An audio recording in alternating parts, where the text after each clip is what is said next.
1 जनवरी 1978 की वो रात जब मुंबई नया साल मना रही थी, रोशनी और जश्न से भरी हुई थी। उसी समय सांता क्रूज एयरपोर्ट पर एयर इंडिया का विशाल बोइंग 747 जंबो जेट खड़ा था, जिसका नाम था एम्परर अशोका। ये विमान भारत की शान माना जाता था।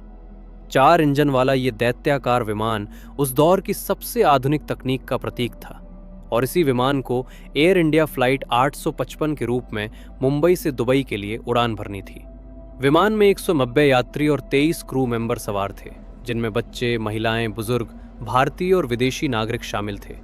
सभी के अपने अपने सपने थे।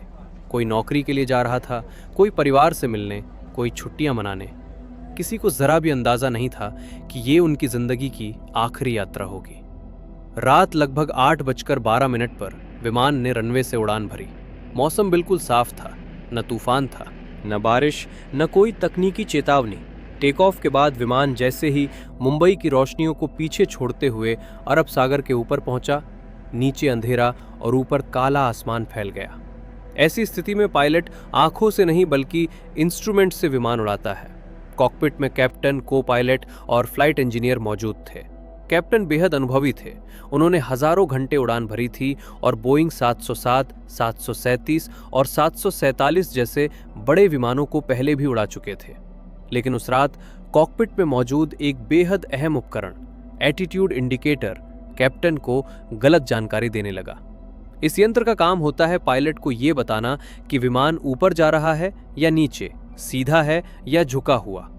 कैप्टन के सामने लगे इस उपकरण ने संकेत दिया कि विमान ऊपर की ओर अधिक झुक रहा है, जबकि सच्चाई ये थी कि विमान धीरे धीरे नीचे की ओर झुक चुका था।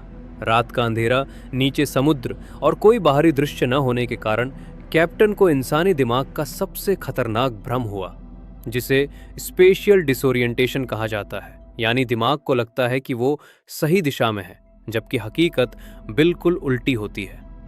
को पायलट ने अपने इंस्ट्रूमेंट्स देखे।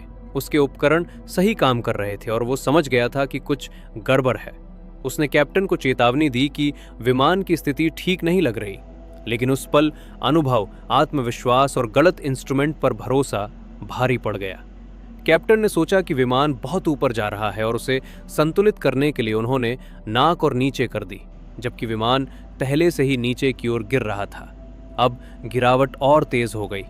कुछ ही सेकंड में ऊंचाई तेजी से घटने लगी। रडार स्क्रीन पर विमान अचानक नीचे गिरता हुआ दिखाई दिया, लेकिन इतना समय नहीं था कि कोई मे डे कॉल दी जा सके।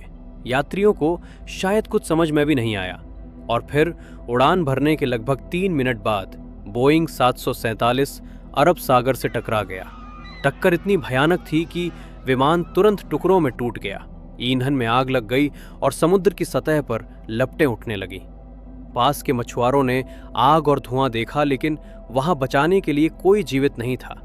भारतीय नौसेना और तट रक्षक बल ने तुरंत खोज अभियान चलाया, लेकिन समुद्र ने सिर्फ मलबा, कुछ सामान और शव लौटाए।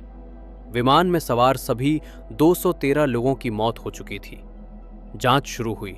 ब्लैक बॉक्स का विश्लेषण किया गया। रिपोर्ट में साफ हुआ कि न मौसम दोषी था, न ईंधन, न विमान का डिजाइन और न ही ओवरलोडिंग। असली वजह थी एटीट्यूड इंडिकेटर की खराबी और उस पर भरोसा करते हुए लिया गया एक गलत मानवीय निर्णय, साथ ही कॉकपिट में समन्वय की कमी। इस हादसे ने पूरी विमानन दुनिया को झकझोर दिया। इसके बाद crew resource management, instrument cross check training और नाइट फ्लाइंग सेफ्टी के नियमों में बड़े बदलाव किए गए, ताकि भविष्य में एक पायलट की भूल सैकड़ों जिंदगियों पर भारी ना पड़े। लेकिन इन सुधारों की कीमत 213 जिंदगियां थीं, जिनके परिवारों के लिए 1 जनवरी कभी जश्न का दिन नहीं बन सका।